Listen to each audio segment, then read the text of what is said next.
Hi friends, మేమైతే మా నాన్నమ్మ వాళ్ళ ఊరికి సంక్రాంతికి వచ్చాము.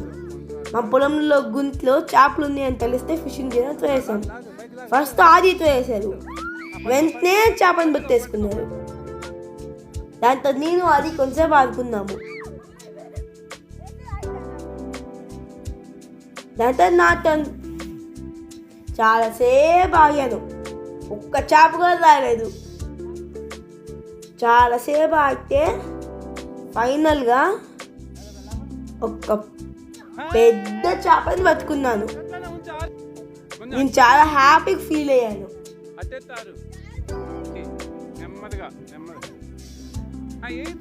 ఇంకా మేము కొంచెంసేపు ఆడుకున్నాము. ఎందుకులే పాపమని మా పొలంలో గుంట్లో మళ్ళీ చేపలు వదిలేసాము. Bye friends.